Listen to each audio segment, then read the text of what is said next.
$10 million, one fatal flaw. Who's brave enough? The Billionaire's challenge echoed through Manhattan's most exclusive dining room, met only by expensive silence. Until a waitress in a stained apron did something impossible. She spoke. One sentence, one devastating truth. And suddenly, the invisible woman holding a coffee pot became the only person in the room worth looking at. But here's what nobody knew. The shy server hiding behind that quiet voice, she wasn't supposed to exist anymore. Her old life had been destroyed. Her reputation burned to ash. And the man offering $10 million was about to make it so much worse. Stay with me until the end, hit that like button, and drop a comment with your city so I can see how far this story travels. The thing about being invisible is that you get really good at reading rooms. Eliza Bennett had perfected the art over 3 years of carrying plates through New York's wealthiest dining spaces. She knew which tables wanted warm smiles, which wanted efficient silence, and which, like Table 7 tonight, wanted her to be furniture. Expensive, well-trained furniture that knew when to refill wine and when to disappear. She preferred disappearing. More bread for the table, please. The request came from a woman whose diamond bracelet probably cost more than Eliza's annual rent. The woman didn't look at her. They never did. Right away, ma'am. Eliza moved through Aurelio's main dining room like water, smooth, unremarkable, leaving no trace. The restaurant occupied the ground floor of a building that housed more money per square foot than most small countries. Crystal chandeliers threw soft light across white tablecloths. The kitchen produced food that people photographed before eating. And the clientele? They came here to be seen by each other while ignoring everyone else. Perfect for someone who needed to stay hidden. She was halfway to the kitchen when she heard it. Not the words themselves, those came later, but the shift in the room's energy. That particular change in air pressure that meant something interesting was happening at Table 7. Eliza had learned not to be curious. Curiosity created eye contact, and eye contact created recognition, and recognition was dangerous. But her feet slowed anyway, some old instinct surfacing despite 3 years of practiced numbness. The voice that had changed the room belonged to a man she'd been carefully not noticing all evening. Landon Pierce. She knew the name because everyone knew the name. Billionaire, tech acquisitions. That thing where obscenely rich people bought companies the way normal humans bought coffee. Also, single father, if the tabloids were accurate. Though the elegant blonde draped on his arm tonight suggested his single status might be negotiable. I'm serious. His voice carried that particular timbre of someone used to being heard. Not loud. He didn't need loud. $10 million. Cash. Tonight. To anyone in this room who can identify the fatal flaw in the model. Eliza's hands tightened on her empty serving tray. Don't listen, don't engage. Don't! But her brain had already clicked into gear. That old machinery sparking to life before she could stop it. Her eyes found the presentation tablet being passed around Table 7. Financial models, acquisition structures, the kind of corporate architecture she used to build before everything fell apart. Used to build. Past tense. Dead and buried. She forced herself to keep walking. Come on, Landon. That was Marcus Webb, a hedge fund manager whose face regularly appeared in the Financial Times. You're not seriously offering... I'm completely serious. Landon's voice held amusement and something sharper. Challenge, maybe. Or boredom with people who didn't challenge him. The model's flawed. Critically. My team missed it, which means I'm either about to lose a fortune or they're not as smart as I'm paying them to be. Either way, $10 million to whoever spots it first. The blonde woman, his date, fiancé, whatever, laughed. It sounded like expensive wind chimes. Darling, you can't just throw money at random people. Watch me, Victoria. Eliza reached the kitchen doors. Safety was 10 feet away. She could push through, grab bread, return to being invisible. She should push through. She absolutely should. The tablet passed to Caroline Ashford, a venture capitalist who'd been on the cover of Forbes last month. Eliza had seen her type before. Smart, ruthless. Dressed like she'd won at capitalism and wanted everyone to know it. Caroline studied the screen for maybe 30 seconds.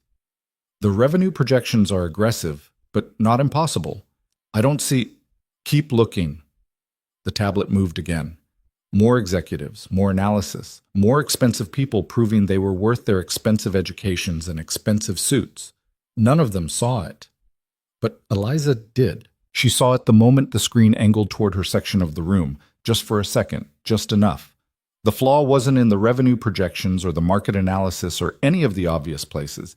It was in the debt structure, specifically in how the acquisition model treated legacy liabilities from a subsidiary 3 layers deep in the target company's corporate structure.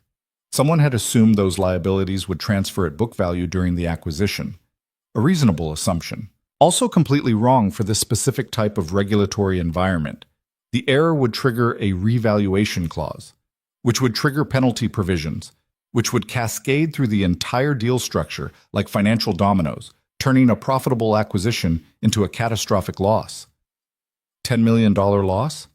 Try $100 million. Maybe more.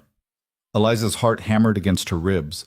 Her palms went slick around the serving tray. Every instinct she'd developed over 3 years of hiding screamed at her to walk away, keep her mouth shut, stay invisible. But there was another instinct, older, deeper. The part of her that used to solve problems like this before breakfast, that used to walk into boardrooms and make powerful people realize they were wrong. The part of her that got her destroyed. She made it to the kitchen doors, pushed through. The familiar chaos of Aurelio's kitchen enveloped her. Heat, noise, the controlled frenzy of a Friday night service. "Eliza, bread for 7." Chef Marcus didn't look up from his station. She grabbed the basket. Warm focaccia, rosemary, and sea salt, the smell usually comforting. Tonight it just made her nauseous. Go back, serve the bread, stay invisible. That was the smart play. The safe play. The play that kept her employed, housed, and away from anyone who might recognize her face and remember the scandal. Remember the headlines. Remember how spectacularly Eliza Bennett had fallen. She pushed back through the kitchen doors. Table 7 was still dissecting the model. A new voice had joined, someone from Landon's own team, apparently trying to defend the numbers. Failing, by the sound of it. "The structure is sound," the man was saying. Dark suit, nervous energy. "We ran it past 3 different advisory firms. Then you paid 3 firms to miss the same critical error." Landon's voice held no anger, just flat certainty. "Which means I'm about to pay someone else $10 million to find it." Eliza approached the table, set down the bread basket. Her hands barely shook. "Leave. Now. You did your job." But her mouth opened anyway. "It's the legacy liabilities." The words came out quieter than she'd intended. For a moment she thought maybe nobody had heard, that she could still retreat into invisibility, that this moment of insanity could be undone. Then everyone at table 7 went silent. 8 faces turned toward her. 8 sets of eyes that had looked through her all night, suddenly seeing her for the first time. Landon Pierce's gaze hit her like a physical thing, sharp, assessing, uncomfortably direct. "Excuse me?" His voice wasn't hostile, just genuinely curious, like she'd started speaking Latin and he wanted to understand. Eliza's throat tried to close. Her brain fired warning signals like a building alarm. This was it, the moment she could still back away, apologize, say she'd misunderstood, retreat to the kitchen, and maybe keep her job if she was lucky. Instead, she heard herself continue. The subsidiary liabilities. 3 layers down in the target company's structure. Her voice steadied as the technical language came back. Muscle memory from another life. The model assumes they transfer at book value during acquisition, but given the regulatory environment, specifically the changes to Section 382 limitation rules from last year, they'll trigger a revaluation. That triggers the penalty provisions in the senior debt covenants, which cascade through the entire deal structure. Silence.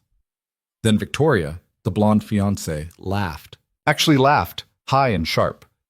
"Oh, this is precious. Landon, your waitress is giving you financial advice." "My waitress," Landon said slowly, still watching Eliza, "just identified the exact problem my 30-person advisory team missed."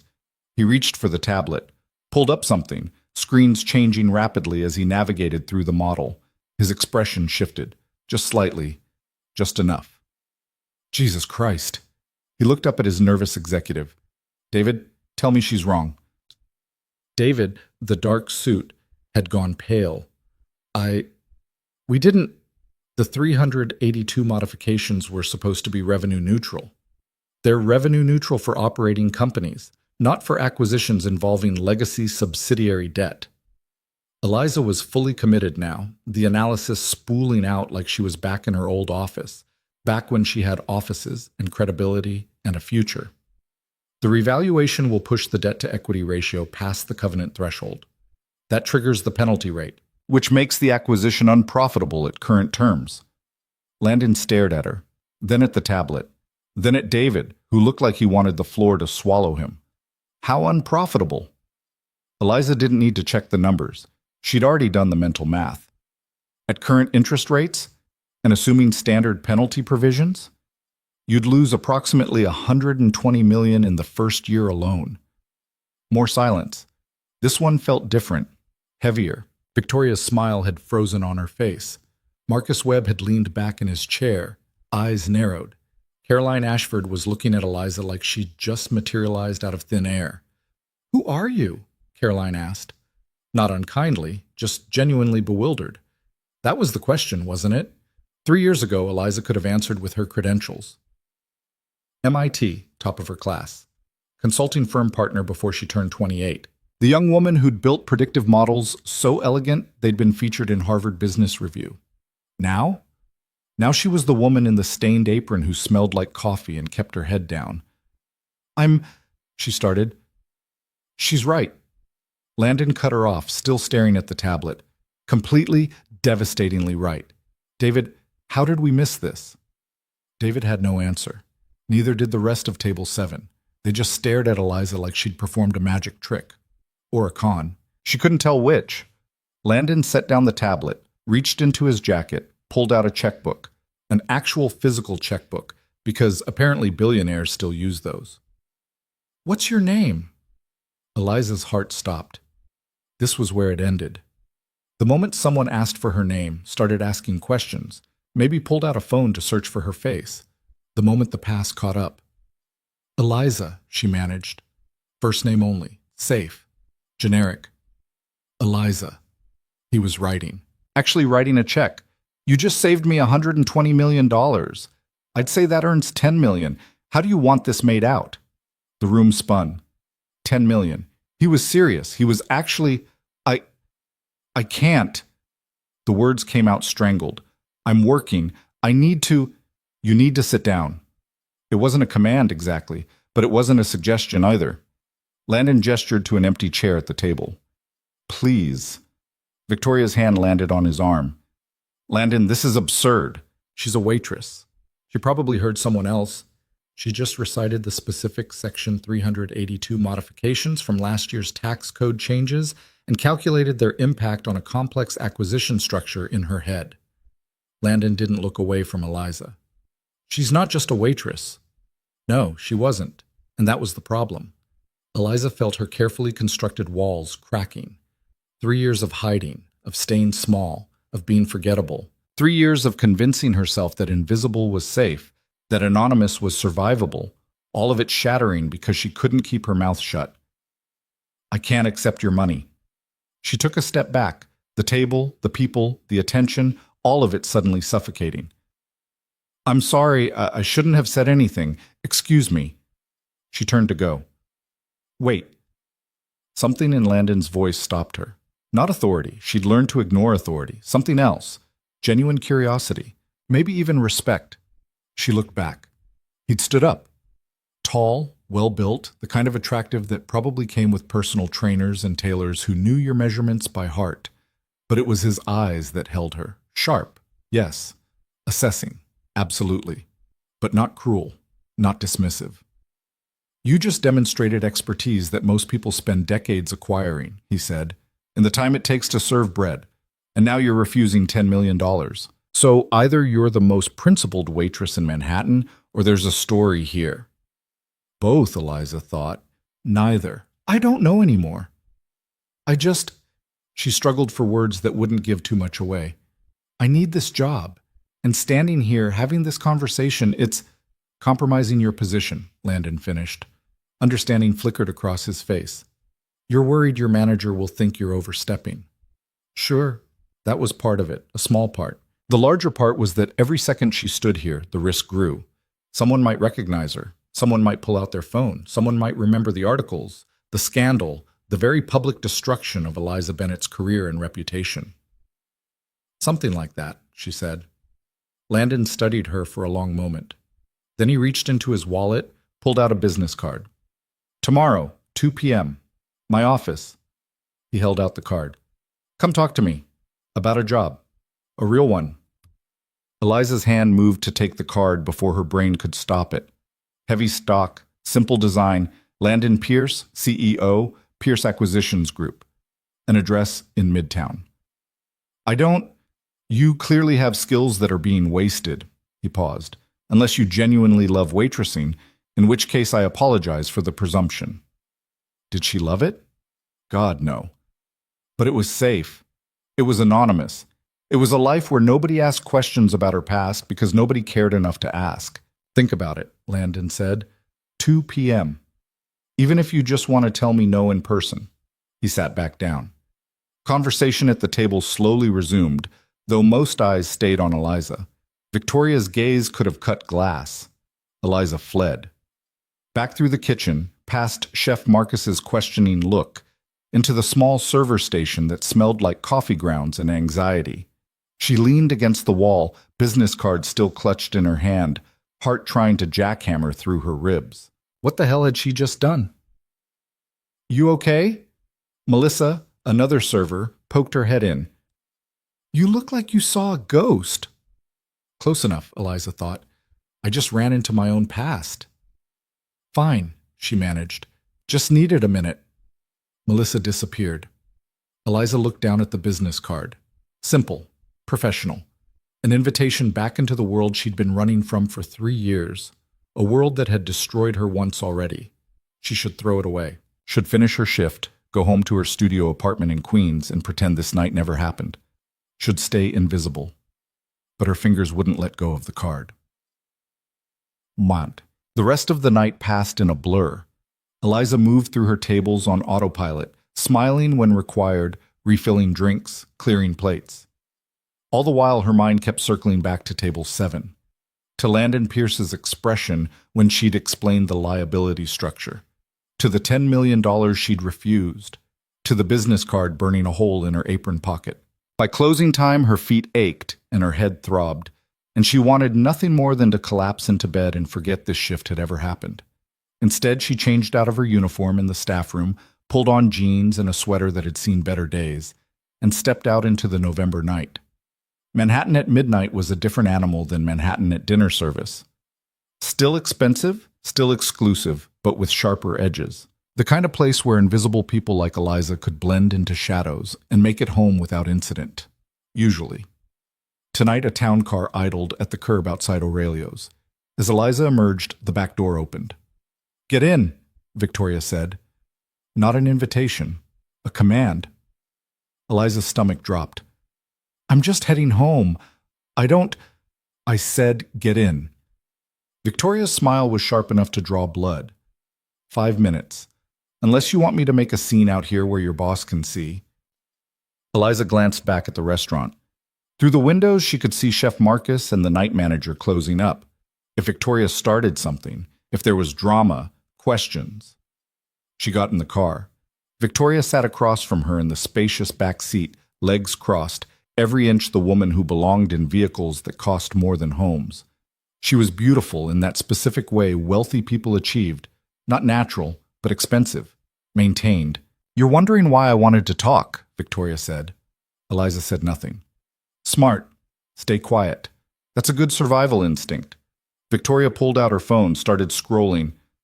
Eliza Bennett, age 30, grew up in Connecticut, scholarship to MIT, fast-tracked through one of the top consulting firms in the country. Made partner before you were 30. Very impressive. Ice flooded Eliza's veins.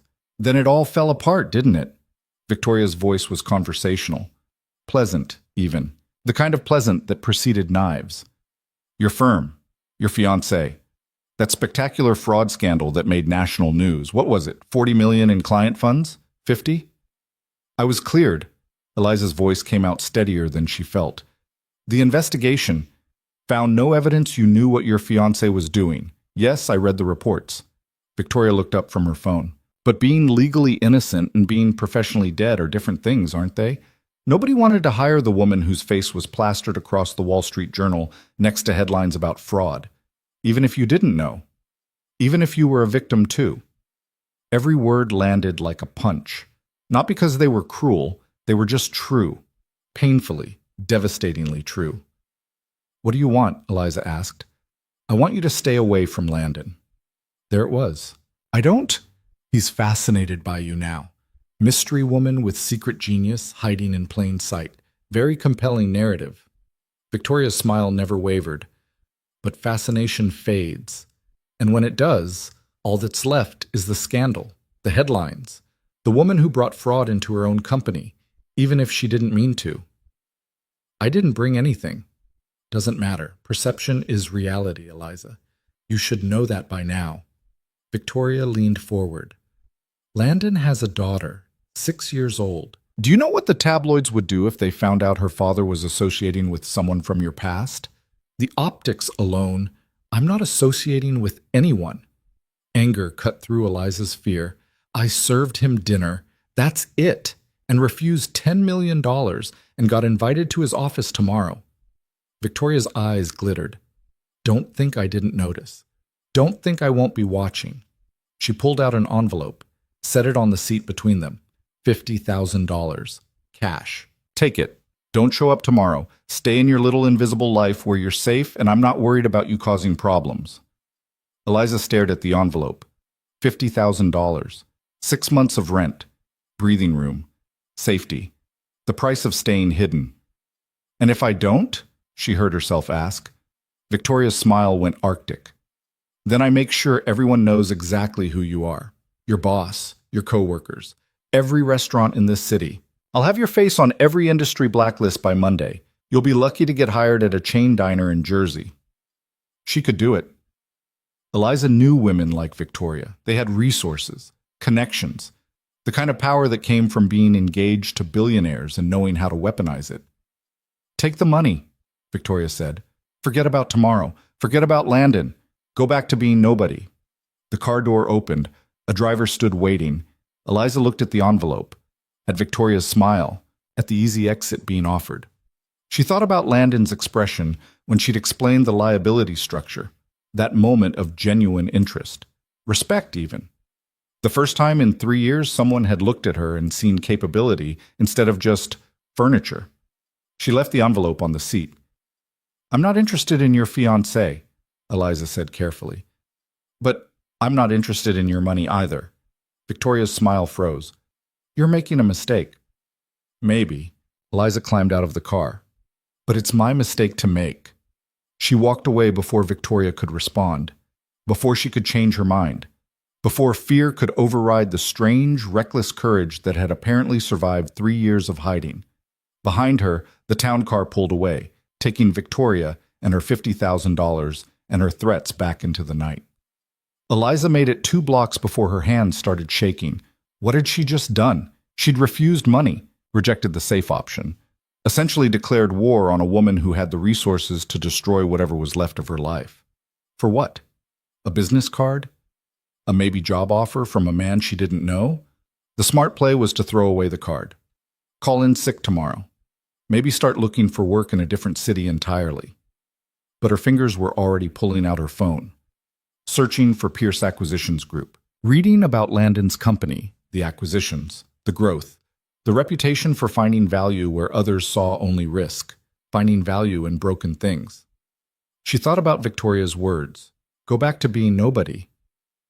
3 years. She'd spent 3 years being nobody, being invisible, being safe. And she was so tired of it. Eliza looked at the business card one more time. 2 p.m. Tomorrow. She had no idea what she'd say. No idea if this was courage or just a different flavor of self-destruction. But she knew one thing, she was going to show up. Even if it was a mistake, even if it destroyed what little safety she'd built, at least it would be her choice. For the first time in 3 years, Eliza Bennett was going to stop being invisible, even if it killed her. Eliza didn't tell anyone about the contract for 2 days. She went to work at Aurelio's on Saturday night, carried trays of food she couldn't afford to eat, smiled politely at customers who didn't see her, and pretended her entire world wasn't sitting in an envelope on her kitchen counter. By Sunday morning, she'd read the contract so many times she'd memorized the page numbers. The money was real, the position was real, the offer was real. What she couldn't figure out was whether she was brave enough to say yes. She was standing in her kitchen, staring at her coffee like it held answers, when her phone rang. Unknown number she almost didn't pick up. "Hello? Eliza Bennett?" A woman's voice, professional, clipped. "Yes?" "This is Caroline Wu, executive assistant to Landon Pierce. Mr. Pierce would like to know if you've made a decision regarding his offer." Eliza's stomach dropped. "I have until Monday." "Yes. He wanted me to remind you that if you'd like to discuss any terms before then, he's available." There was a pause. Then Caroline's voice softened, just slightly. "Between us? He doesn't usually follow up this quickly. He must really want you on the team." The call ended before Eliza could respond. She stood there, phone still pressed to her ear, her heart doing that annoying thing again where it beat too fast. He must really want you on the team. She thought about walking back into that world, the world of boardrooms and billion-dollar deals and people who made decisions that shaped entire industries. She thought about Daniel, her ex-fiancé, her former partner, the man who'd smiled at her across conference tables and promised her a future, right up until the moment he'd shoved her in front of a federal investigation and disappeared. He'd taken everything: her career, her reputation, her ability to trust her own judgment. And now Landon Pierce, a man she'd known for less than 72 hours, was offering to give some of it back. Eliza set her phone down and picked up the contract one more time. Then she grabbed a pen. About that. Monday morning, 8:45 a.m., Eliza walked back into Pierce Capital wearing the same blazer and skirt, carrying a signed contract and a knot of anxiety that sat just below her ribs. The receptionist recognized her this time. "Ms. Bennett, Mr. Pierce is expecting you. 32nd floor, but this time Caroline will meet you at the elevator." The elevator ride felt different now. Less like falling, more like stepping off a cliff on purpose. When the doors opened, a woman in her 40s with sharp eyes and perfectly tailored gray suit was waiting. "Eliza, I'm Caroline Wu. We spoke yesterday." "Right, thank you for the call." Caroline's expression didn't shift, but there was something approving in her gaze. "Follow me." They walked through the main office, open floor plan, glass-walled conference rooms. People moving with the kind of focused energy that came from knowing exactly how much their time was worth. A few heads turned as they passed. Curious glances.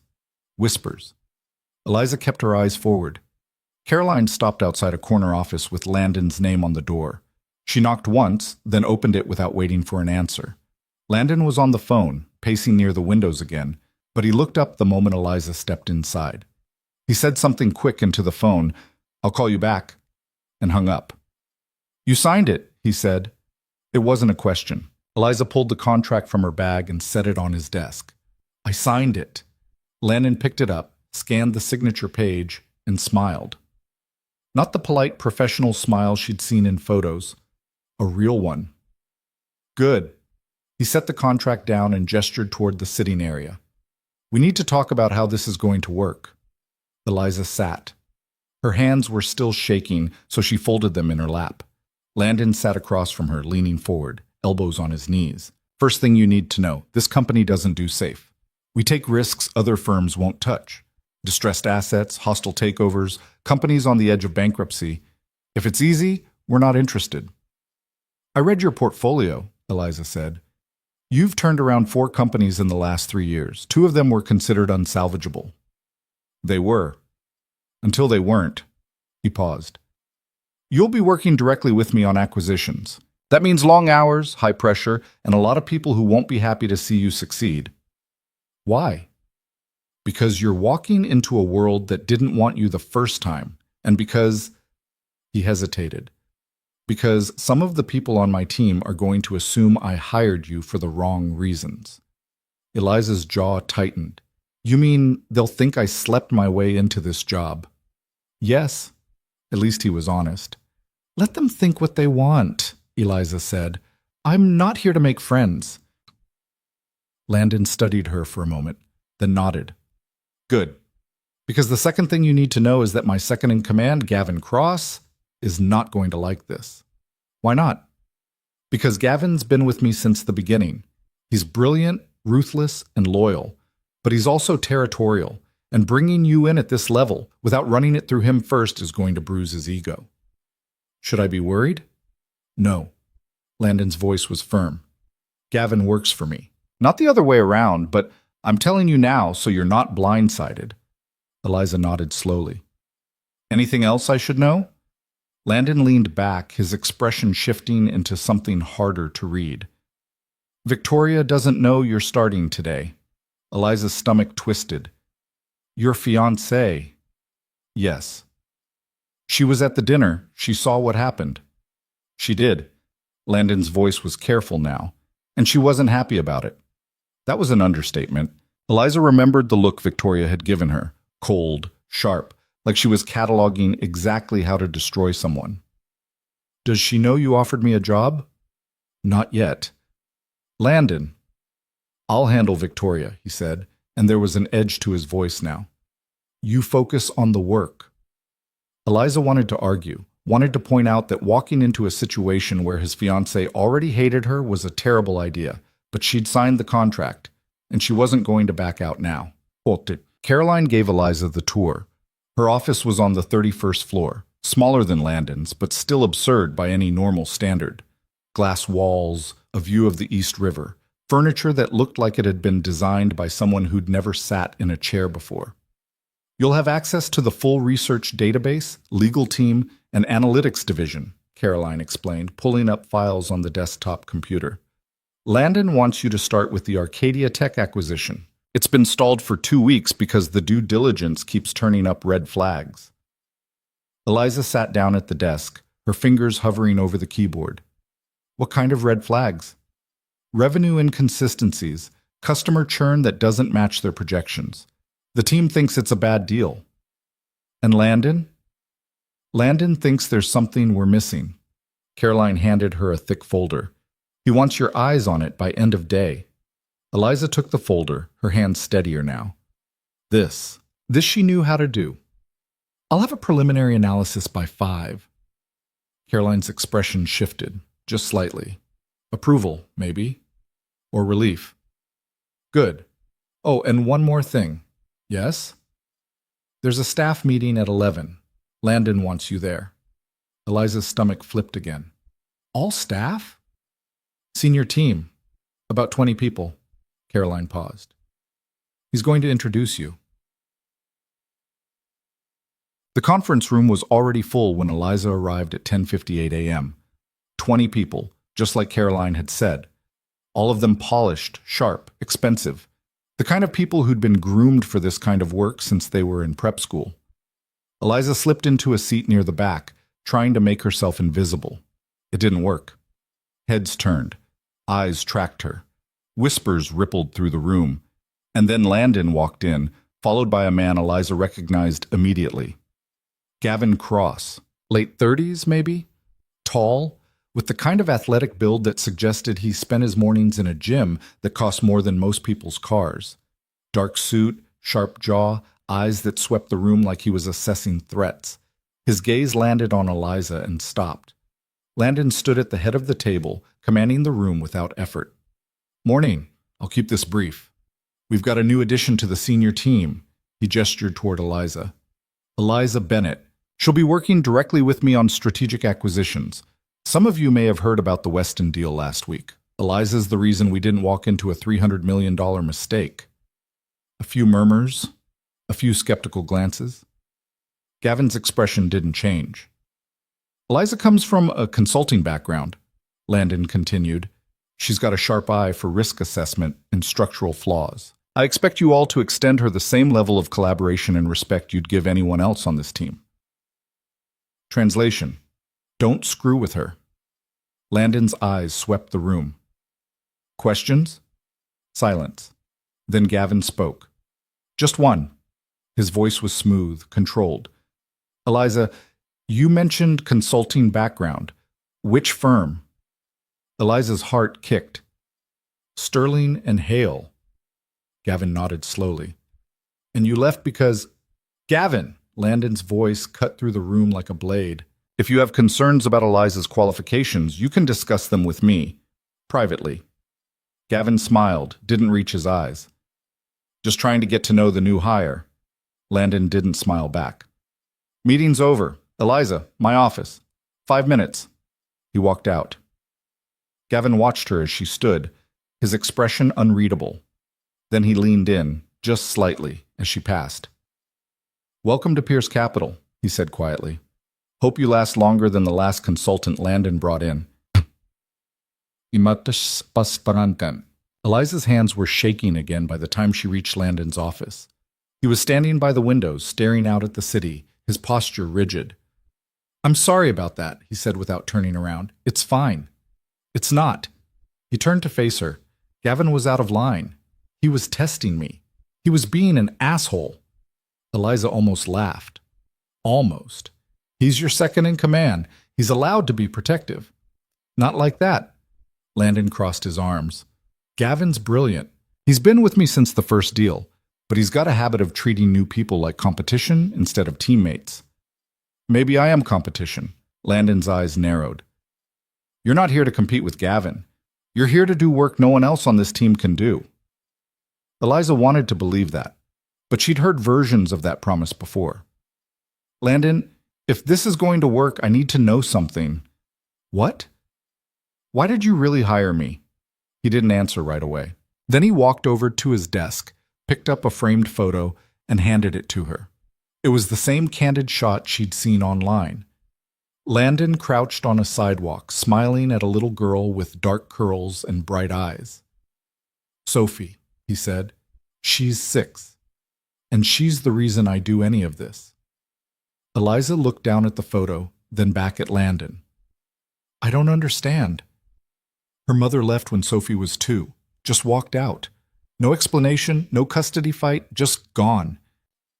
His voice was steady, but there was something raw underneath. I've spent the last 4 years building a life where Sophie has everything she needs. Stability, security, a future. He took the photo back.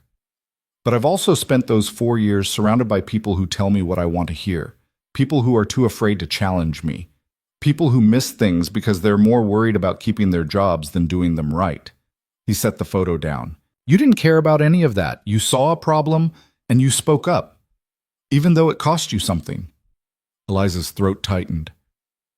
I hired you because I need people who see the truth, Landon said, even when it's inconvenient, even when it's dangerous.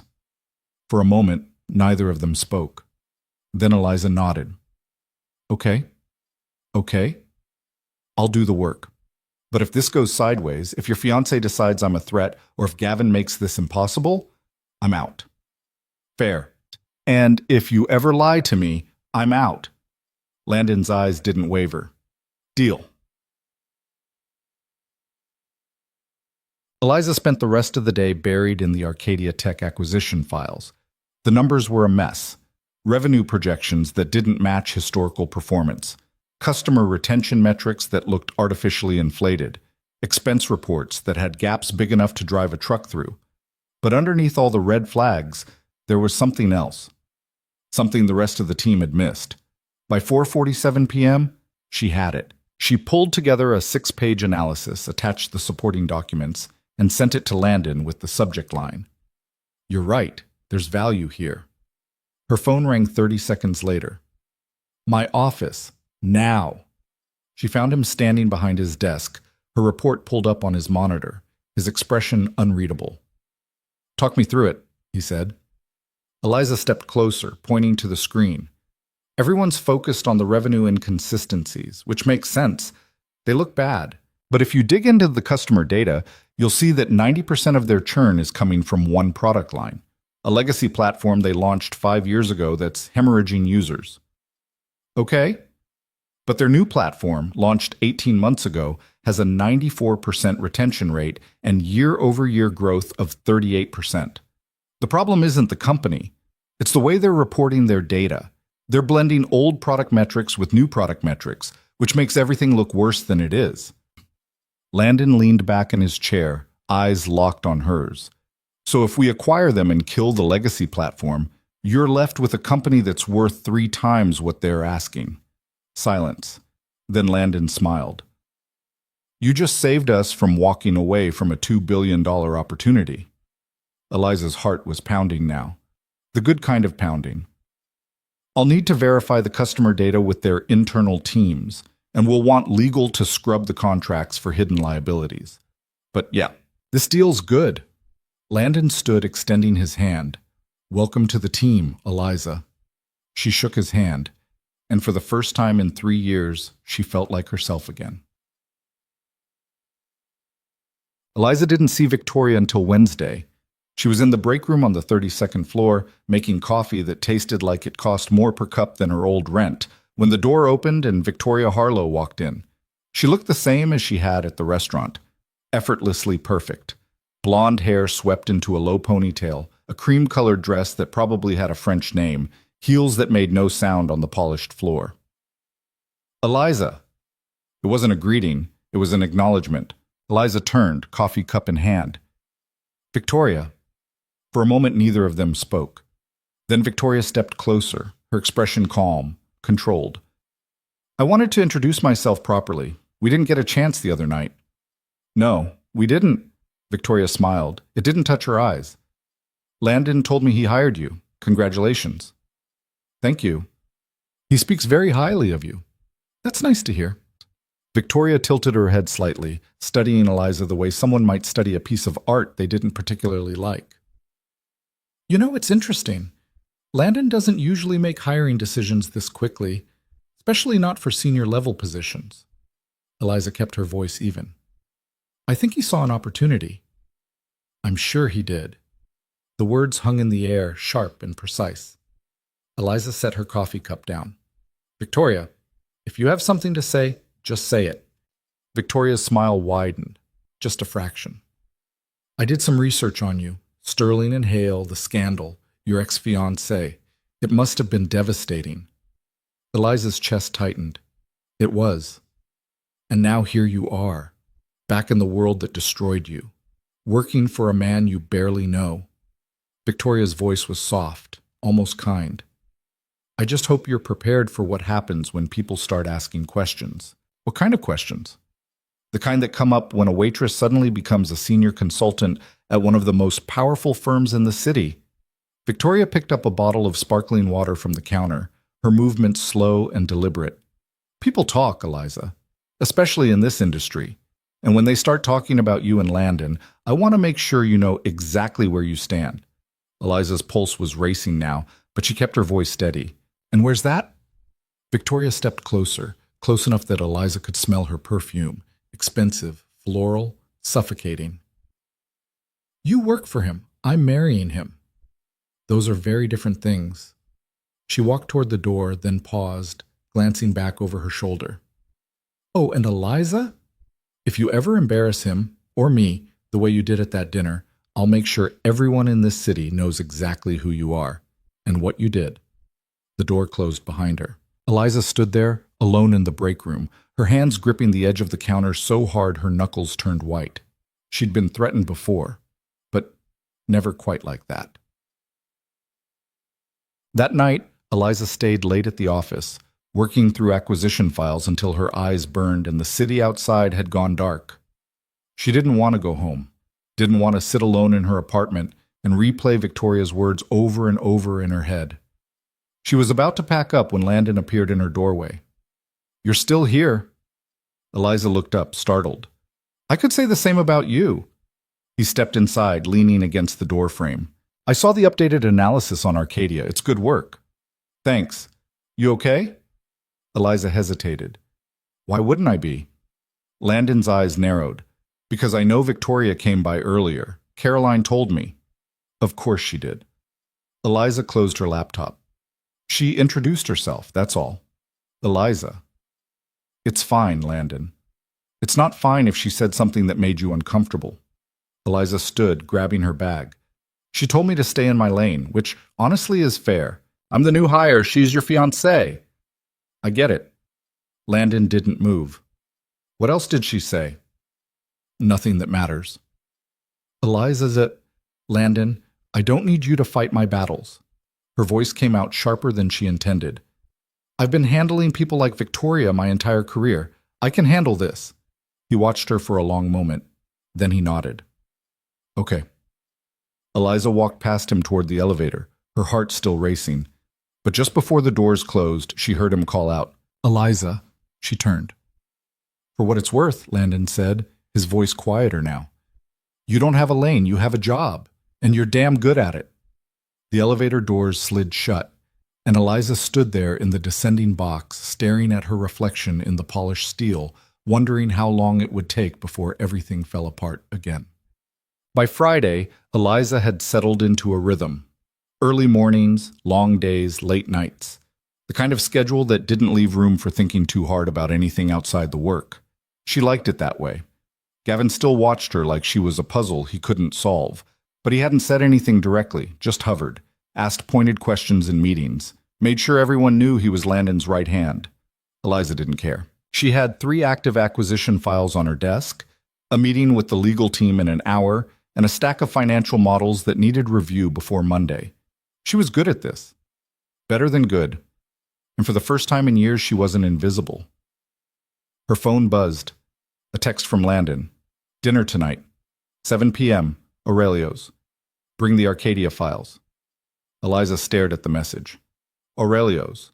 The restaurant where this had all started. She typed back. Why there? 3 dots appeared. Then, because I want to see if you're still brave enough to walk in the front door. Eliza smiled. Just a little. I'll be there. Walking through the front door of Aurelio's felt different this time. Eliza wasn't carrying a tray. Wasn't wearing the black uniform that made her part of the furniture. She was in a navy dress she'd bought that afternoon. Nothing extravagant, but professional enough that the hostess didn't look at her like she'd wandered in off the street. Reservation for Pierce, Eliza said. The hostess's expression shifted immediately. Of course, right this way. They walked past the main dining room, past the bar where Eliza used to stand during slow shifts, past the kitchen doors she'd pushed through 1,000 times, up the stairs to the 3rd floor. The private dining room. Landon was already there, sitting at the same table where he'd offered $10 million to a room full of men who thought they knew everything. He looked up when she entered, and something in his expression softened. You came through the front door. You told me to. I wasn't sure you would. Eliza set the Arcadia files on the table and sat down across from him. Why wouldn't I? Because the last time you were here, you were invisible, and now you're not.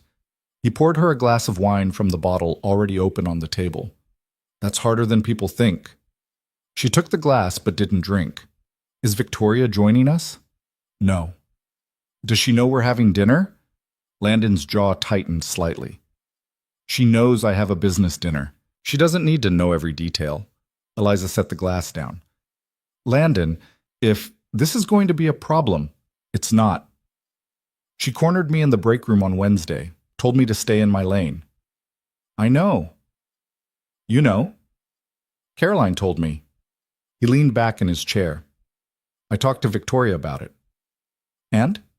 And she apologized. Eliza laughed, sharp, disbelieving. No, she didn't. Landon's mouth twitched, almost a smile. Okay. She said she'd be more professional. That's not the same thing. No, it's not. He picked up his own glass, swirling the wine without drinking. Victoria and I have an arrangement. It works for both of us, but she doesn't get to dictate who I hire or how I run my company. Eliza wanted to ask what kind of arrangement required that much clarification, but it wasn't her business. Fine. Let's talk about Arcadia. They spent the next hour going through the files, line by line, Landon asking sharp questions and Eliza answering faster than he could finish them. It felt easy. Natural. Like slipping back into a language she'd forgotten she was fluent in. By the time their food arrived, something expensive that Eliza didn't taste because she was too focused on the acquisition model pulled up on Landon's tablet. She'd almost forgotten where they were. Then Landon's phone buzzed. He glanced at the screen and his expression changed. What is it? Sophie's nanny. She's sick. Needs to leave early. Eliza checked her watch. It's almost 8:30. I know. Landon was already standing, pulling out his wallet. I need to get home. Go. I'll finish up here. He hesitated. You sure? Landon, I used to work here. I think I can handle closing out a check. He left cash on the table, way too much, and grabbed his coat. I'll see you Monday. Tell Sophie I said hi.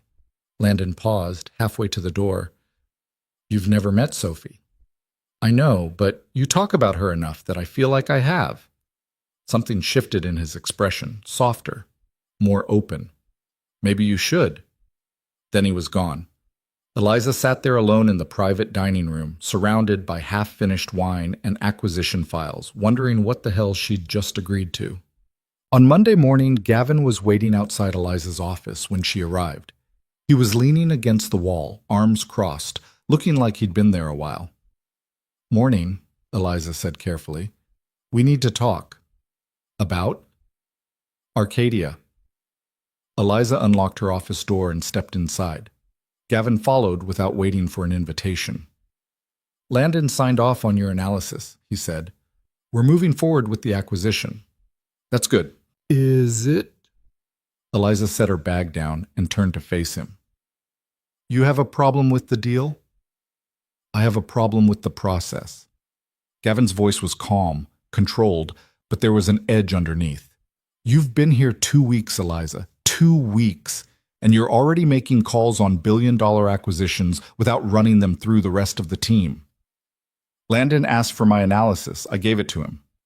Landon asked for a lot of things. That doesn't mean you bypass the people who've been doing this work for years. Eliza crossed her arms. Are you saying my analysis was wrong? I'm saying you don't know how things work here yet. Then explain it to me. Gavin stepped closer, his eyes hard. Pierce Capital isn't just Landon. It's a team, and teams don't function when one person decides they're smarter than everyone else. I never said I was smarter than anyone. You didn't have to. He turned toward the door, then paused. You want to last here? Stop acting like you're the only person in the room who can see the obvious. He left. Eliza stood there, her hands clenched into fists, her heart pounding. She wanted to go after him, wanted to tell him he was wrong, that she wasn't trying to show anyone up, that she was just doing the job Landon had hired her to do. But maybe Gavin had a point. Maybe she'd been so focused on proving she belonged that she'd forgotten how to work with people who didn't trust her yet. She sat down at her desk and pulled up the team directory. Then she started drafting emails. He did. By Wednesday, Eliza had met with every senior team member individually. It was exhausting. Half of them were polite but distant. A quarter were openly skeptical, and the rest just seemed confused about why she was there at all. But she did it anyway. Because Gavin was right. She didn't know how things worked here yet, and if she was going to survive, she needed allies. She was finishing up notes from her last meeting when Landon appeared in her doorway. Busy? Always.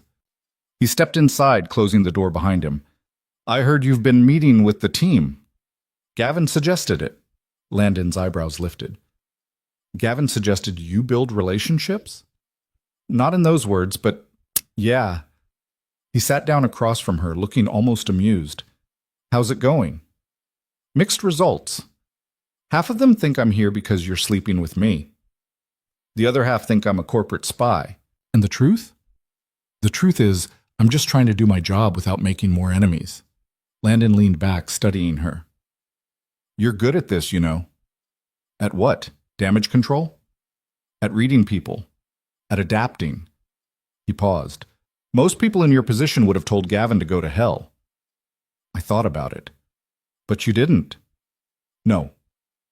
Eliza closed her laptop. Because he wasn't wrong. I was moving too fast, acting like I had something to prove.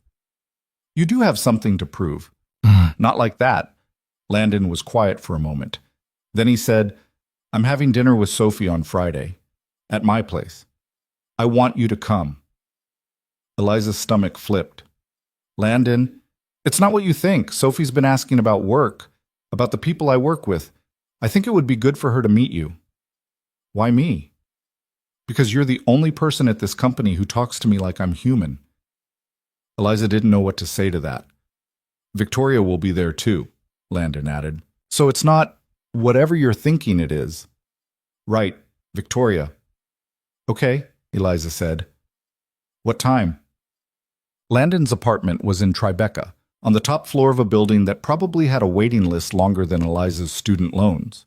She stood outside the door at 6:58 p.m. on Friday, holding a bottle of wine she'd spent too much money on and wondering if this was the worst decision she'd made all week. Before she could knock, the door swung open. A little girl with dark curls and bright eyes stared up at her. Are you Eliza? Eliza's heart did something weird and fluttery. I am. You must be Sophie. Daddy said you're really smart. Your daddy's very nice, Sophie grinned. He also said you saved his company from a big mistake. I don't know about that. Sophie, let her inside before you interrogate her. Landon appeared behind his daughter, looking more relaxed than Eliza had ever seen him. Jeans, a sweater, no tie. It was unsettling. Eliza stepped inside and the door closed behind her. The apartment was massive. Floor-to-ceiling windows overlooking the Hudson, furniture that managed to look expensive and comfortable at the same time, and toys scattered across the living room floor in a way that made the whole place feel lived in. Victoria's running late, Landon said, taking the wine. She'll be here in 20. Sophie grabbed Eliza's hand. Do you want to see my room? Eliza glanced at Landon. He shrugged. You're her guest. She gets to give the tour. Sophie dragged Eliza down a hallway lined with framed photos. Landon and Sophie at the beach, at a park, at what looked like a birthday party. No photos of Victoria. No photos of Sophie's mother. Sophie's room was exactly what Eliza expected. Books everywhere. A telescope by the window, drawings taped to the walls. I like space, Sophie announced, pointing at a poster of the solar system. And dinosaurs and math. That's a good combination. Daddy says you're good at math too. I'm okay at it. Sophie looked at her very seriously. Daddy doesn't say people are good at things unless they're really good at things. Eliza smiled. Then I guess I'm really good at it. They spent the next 15 minutes talking about planets and fossils and why school was sometimes boring, and by the time Landon called them for dinner, Eliza had almost forgotten to be nervous. Almost. Victoria arrived just as they were sitting down. She looked perfect, as always, hairstyled, makeup flawless, a smile that didn't quite reach her eyes. Eliza, I didn't realize you'd be here. Landon handed Victoria a glass of wine. I mentioned it this morning. You said you were having a colleague over. You didn't say which one. The temperature in the room dropped about 10 degrees. Sophie, oblivious, started talking about her day at school, and the tension dissolved into polite conversation about teachers and homework and weekend plans. Eliza tried to fade into the background, tried to just be another guest at the table. But every time she looked up, Victoria was watching her. Halfway through dinner, Sophie turned to Eliza. Are you Daddy's friend? Eliza hesitated. I work with your dad. But are you friends? Landon set down his fork. Sophie, it's okay, Eliza said. She looked at Sophie. Yeah, I think we're friends. Sophie beamed. Good. Daddy needs more friends. Victoria's smile went sharp. Eliza, I've been meaning to ask, how are you adjusting to the corporate world? It must be such a change from waiting tables. Eliza's hands tightened around her fork. It's been an adjustment, but I'm managing. I'm sure you are. Though I imagine it's difficult, given your history. Landon's voice cut in, low and warning. Victoria. What? I'm just saying, coming back after that kind of scandal must be hard. People talk. People always talk, Eliza said evenly. I stopped listening a long time ago. Victoria tilted her head, still smiling. That's very wise. Though I wonder, does Landon know the whole story? About what really happened at Sterling and Hale? Eliza's chest tightened. Victoria, that's enough. Landon's voice was hard now. I'm just making conversation. No, you're not. He stood, his chair scraping against the floor. Sophie, why don't you go pick out a movie for after dinner? Sophie looked between the adults, her eyes wide. Then she slipped out of her chair and disappeared down the hallway. The moment she was gone, Landon turned to Victoria. What the hell are you doing? I'm protecting you. From what? From making a mistake. Victoria stood, her voice rising. You bring her into your company. You invite her into our home. You let Sophie get attached to her, and you don't even know who she really is. I know exactly who she is. Do you? Victoria's eyes flicked to Eliza. Did she tell you that her fiancé didn't just commit fraud? That she was complicit? That the only reason she didn't go to prison was because she cut a deal with the feds? Eliza's stomach dropped. That's not true, she said, but her voice came out too quiet. Isn't it? Victoria pulled out her phone, swiping through screens. I have the court documents. Sealed but not that hard to find if you know where to look. She turned the phone toward Landon. Eliza couldn't see the screen, but she could see Landon's expression change. Landon, Eliza started. Is this true? His voice was quiet, controlled. No, I mean, yes, there were documents, but it's not what she's saying. I didn't cut a deal. I testified. There's a difference. You testified against your fiancé to save yourself, Victoria said. And now you're here, working for one of the most powerful men in the city. It's a pattern, Eliza. Eliza stood, her hand shaking. I testified because he committed fraud. Because he used our company to steal millions of dollars from people who trusted us. I didn't save myself. I did the right thing. And it just happened to keep you out of prison. Victoria, stop. Landon's voice was sharp enough to cut, but the damage was done. Eliza grabbed her bag. I should go. Eliza, no, she's right. I shouldn't be here. She looked at Landon, and her chest ached. I'm sorry. She walked out before he could stop her. Bucky. Eliza didn't go home. She walked, block after block, her heels clicking against the pavement, her breath coming in short, sharp bursts. She'd been stupid to think this could work, stupid to think she could walk back into this world and not have her past dragged up and weaponized. Stupid to think Landon would believe her over Victoria. Her phone rang. Landon. She didn't answer. It rang again. And again. On the fourth call, she picked up. What? Where are you? Walking. Liza, come back. We need to talk. There's nothing to talk about. Yes, there is. His voice was firm. Victoria was out of line. And I don't care about sealed court documents or what she thinks she knows. I care about what you have to say. Eliza stopped walking. Landon, tell me the truth. All of it. She closed her eyes. Then she told him. She told him about Daniel, about the fraud, about how she'd found the discrepancies and reported them internally only to have Daniel turn the entire investigation around on her, about how the feds had offered her immunity in exchange for testimony, and how she'd spent 6 months cooperating with an investigation that destroyed her career, her reputation, and her ability to trust anyone, about how she'd said yes, not because she wanted to save herself, but because she couldn't let him get away with it. When she finished, there was silence on the other end of the line. Then Landon said, Where are you? I'm coming to get you. You don't have to... Eliza, where are you? She gave him the intersection. 20 minutes later, a black car pulled up to the curb, and Landon stepped out. He didn't say anything, just walked over to her, handed her his coat because she was shivering, and opened the car door. They drove back to his apartment in silence. When they got inside, Sophie was asleep on the couch, and Victoria was gone. Landon poured them both a drink and sat down across from Eliza. I'm sorry, he said. For what? For not shutting that down sooner, for letting her ambush you. Eliza took a sip of whiskey. It burned. She's not wrong, you know. About the optics, about how this looks. I don't care how it looks. You should. Why? Because I'm a liability, Landon. I always have been. He leaned forward, his eyes locked on hers. You're not a liability. You're the best hire I've made in 5 years. Eliza wanted to believe him, but believing people had cost her too much before. What happens now? She asked. Landon was quiet for a long moment. Then he said, Now you go back to work. You do your job, and you let me handle Victoria. And if she doesn't stop, she will. Eliza set her glass down. You sound very sure of that. I am. He paused.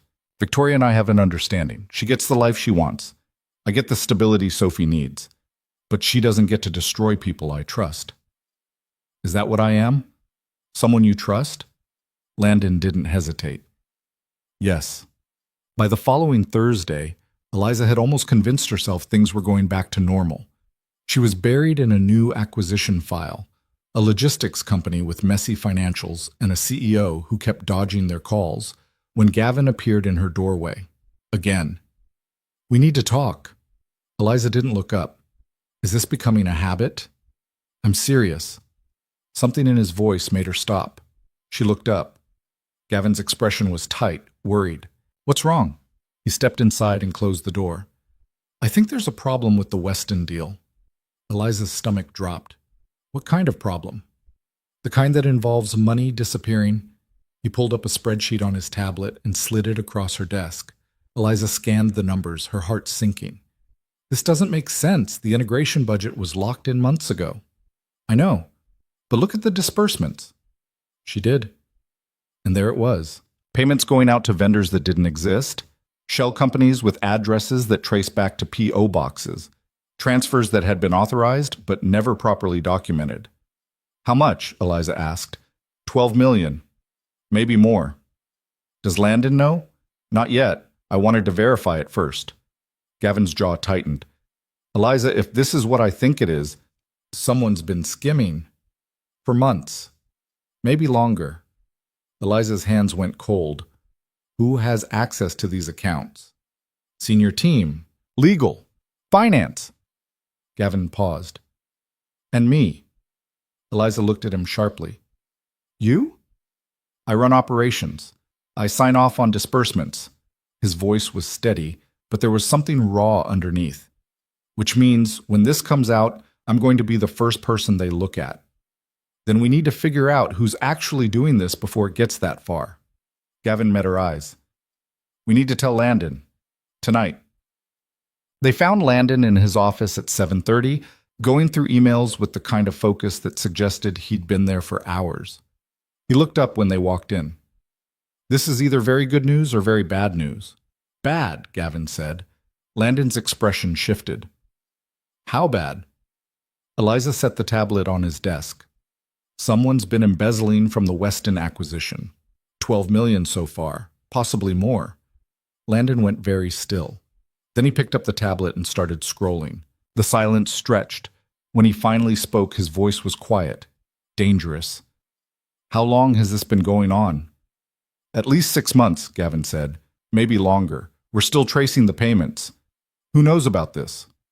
"Just us." Landon set the tablet down. "Keep it that way. If this leaks before we know who's responsible, they'll bury the evidence and disappear." "We need to bring in forensic accounting," Eliza said. "And legal. This is too big to handle internally." "Agreed, but quietly." Landon looked at Gavin. "I want a full audit of every transaction tied to this acquisition. Go back a year. I don't care how long it takes." Gavin nodded. Landon turned to Eliza. "I need you to cross-reference every vendor payment against our contractor database. If there are shell companies, I want to know who set them up." "On it." They worked through the night.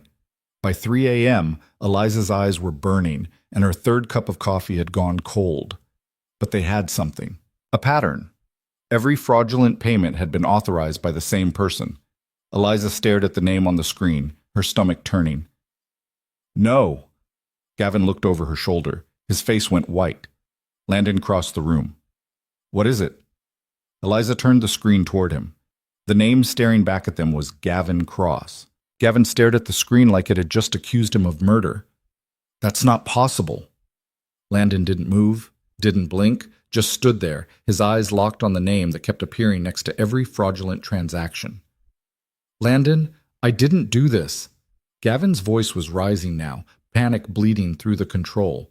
"You know me. I've been with you since the beginning. I would never—" "Then explain it." Landon's voice was flat, empty.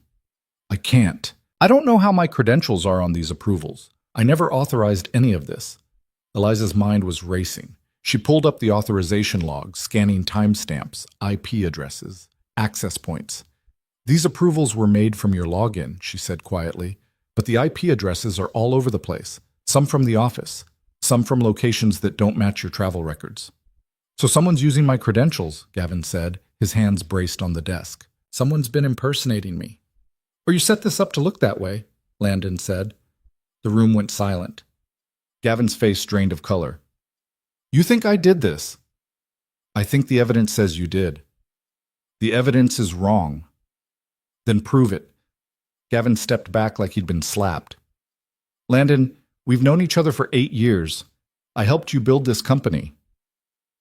I was there when Sophie was born, when her mother left. I've been loyal to you through everything, and you're going to stand there and accuse me of stealing from you? Landon's expression didn't change. I'm not accusing you of anything. I'm looking at data. Screw the data. Look at me. For a long moment, neither of them moved.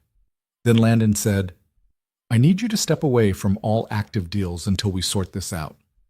You're suspending me. I'm protecting the company. Gavin's jaw clenched. And what about protecting me? Your second in command? Your friend? If you didn't do this, the investigation will prove it. And if it doesn't? If someone set me up and you're too blind to see it? Gavin's voice cracked.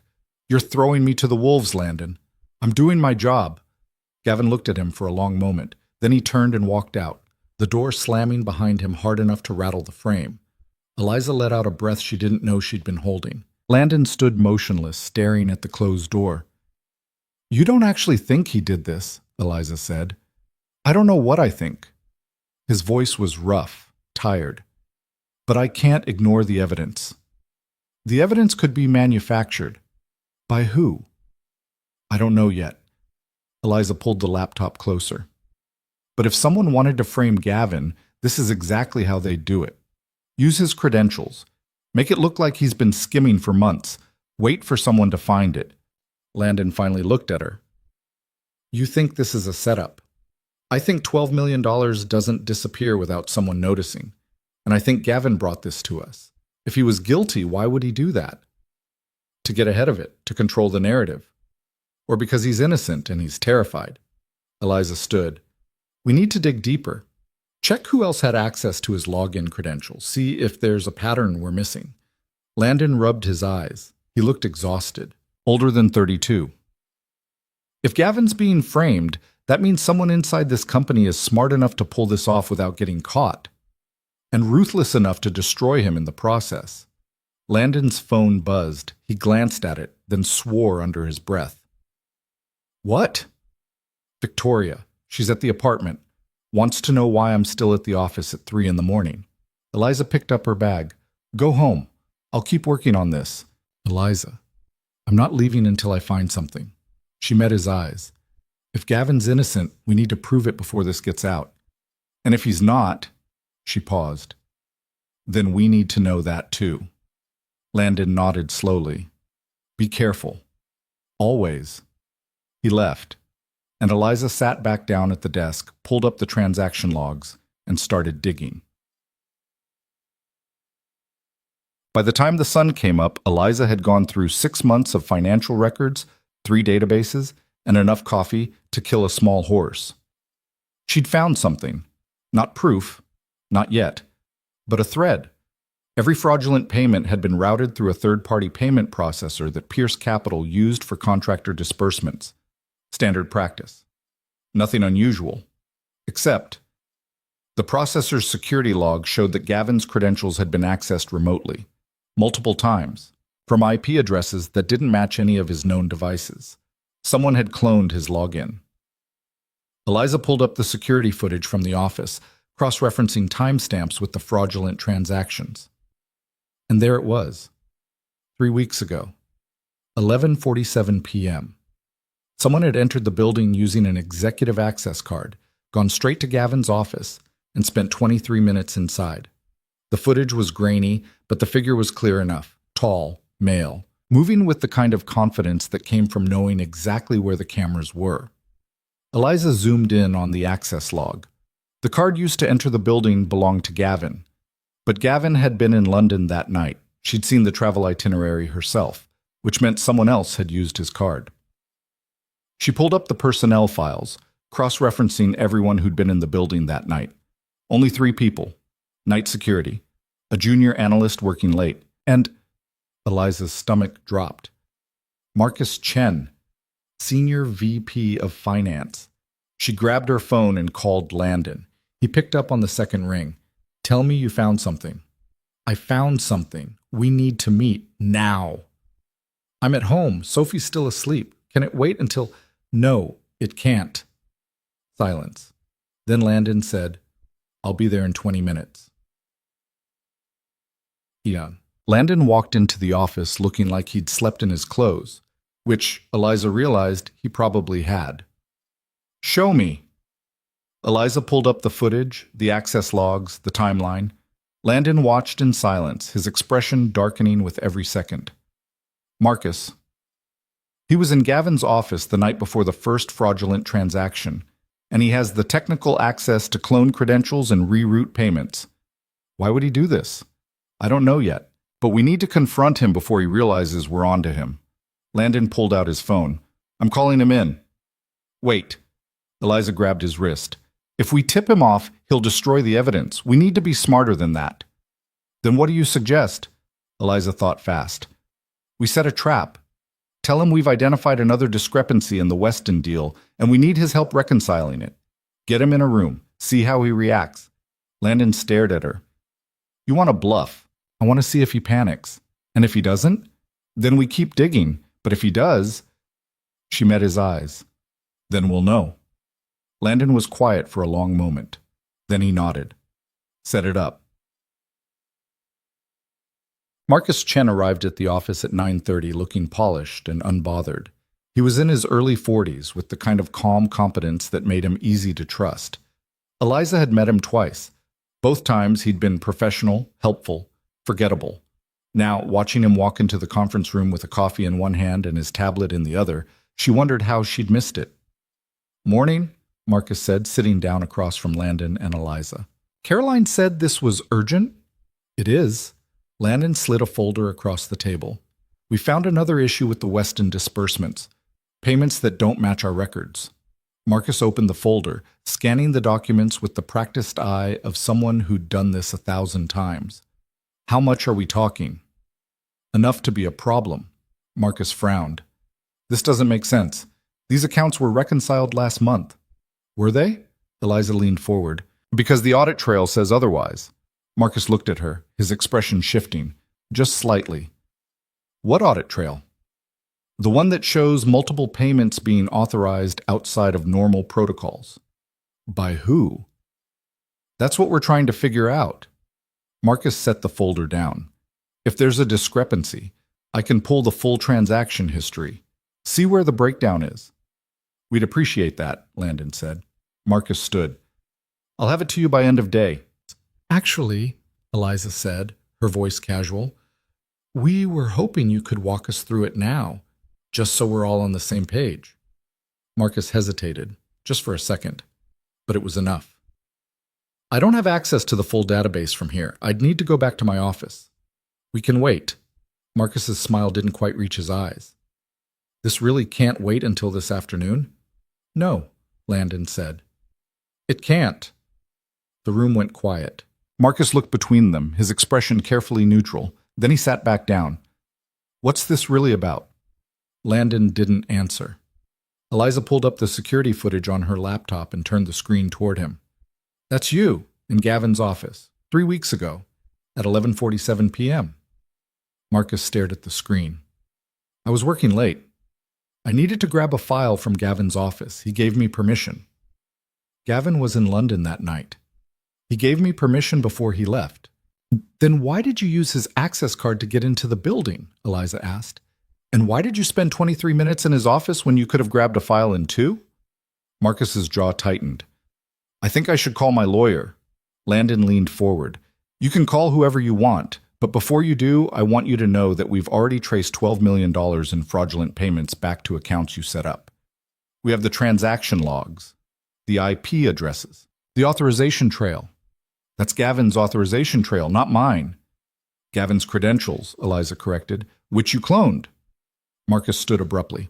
I'm not doing this without legal counsel. Sit down, Landon said, his voice hard. No. Landon stood too, and the temperature in the room dropped.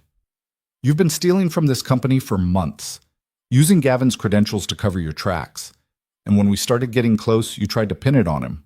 You can't prove any of that. Actually, Eliza said, pulling up another file, we can. You made a mistake 3 weeks ago. You used your personal laptop to access the payment processor, and your IP address is all over the logs. Marcus's face went pale. You're bluffing. Eliza turned the laptop toward him. He looked at the screen, and his expression crumbled. For a long moment, no one spoke. Then Marcus sank back into his chair, his hands shaking. I needed the money. Landon's voice was ice. You stole $12 million because you needed the money? My wife. Marcus's voice broke. She's sick, stage 4 cancer. The treatments aren't covered by insurance. I couldn't. He pressed his palms to his eyes. I couldn't let her die. Eliza's chest tightened. Landon didn't move. So you decided to destroy Gavin instead. I didn't want to. But when you started the audit, I panicked. I thought if I could make it look like someone else. He stopped. I'm sorry. Sorry doesn't fix this. I know. Marcus looked up, his eyes red. I know. I'll pay it back, all of it. Just, please, don't press charges. My wife needs me. Landon's expression was unreadable. Then he pulled out his phone. Security, I need you to escort Marcus Chen out of the building. He's no longer employed here. Marcus's face went white. Landon, and call the police. Tell them we have evidence of embezzlement and fraud. Landon, please, you made your choice, Marcus. Now you live with it. 2 security guards appeared in the doorway. Marcus didn't fight. He just stood, his shoulders slumped, and let them lead him out. When the door closed, Landon sank into his chair and buried his face in his hands. Eliza didn't know what to say, so she just sat there, her hands folded in her lap, waiting. After a long moment, Landon looked up. I need to call Gavin. Gavin answered on the first ring. Tell me you found something. We did. Landon's voice was rough. It was Marcus. Silence. Then Gavin said, Marcus Chen, from finance? Yeah. Why? His wife's sick. He needed money for treatment. Gavin swore under his breath. And he set me up. Yeah. Another silence. Landon, I need you to know I would never... I know. Landon's voice cracked, just slightly. I'm sorry I doubted you. You were protecting the company. I should have protected you too. Gavin was quiet for a moment. Then he said, Am I still suspended? No. Come back in. We'll figure out the rest together. Okay? Landon hung up and set his phone on the table. Eliza watched him carefully. You okay? No. He looked at her. I just arrested one of my senior team members and almost destroyed my oldest friendship. I'm not okay. You did the right thing. Did I? Marcus's wife is dying, Eliza. And I just sent him to jail. He stole $12 million to save her life. Eliza didn't have an answer for that. Landon stood, walking to the window, staring out at the city. When I started this company, I thought the hardest part would be the deals, the negotiations, the competition. He shook his head. But it's not. It's this. The choices that don't have right answers. Eliza stood and walked over to him. You gave him a chance. He made the wrong choice. That's not on you. Feels like it is. They stood there in silence for a long moment. Then Eliza's phone buzzed, a text from an unknown number. You're good, but not good enough. Check your personal accounts. Her blood went cold. Landon? What? She showed him the text. He frowned. Who sent that? I don't know. Eliza pulled up her banking app with shaking hands and froze. Her savings account, the one she'd barely touched in 3 years, had a new deposit. $50,000, dated 2 weeks ago. What the hell? Another text came through. You helped yourself to the company funds, too. Didn't think we'd notice? Better get your story straight before HR finds out. Eliza's hands were shaking so hard she almost dropped the phone. This isn't real. I didn't... Landon took the phone from her, reading the messages, his expression darkening. Someone setting you up, just like they set up Gavin. But why? I don't know. Another text. Resign. Today. Or everyone finds out what you really are. Eliza felt sick. Landon grabbed his phone. I'm calling security. We're locking down every system, finding out who sent this. It won't matter. Eliza's voice was hollow. The money's in my account. The evidence is there, just like it was for Gavin. We'll prove it's fake, will we? Because Marcus almost got away with it. Gavin almost went down for something he didn't do. And now someone's doing the same thing to me. Landon gripped her shoulders. I'm not letting that happen. You might not have a choice. Eliza... Her phone rang. She looked at the screen. Victoria. Eliza's stomach dropped. She answered. Hello? Eliza. Victoria's voice was calm, almost cheerful. I think we need to talk privately. About what?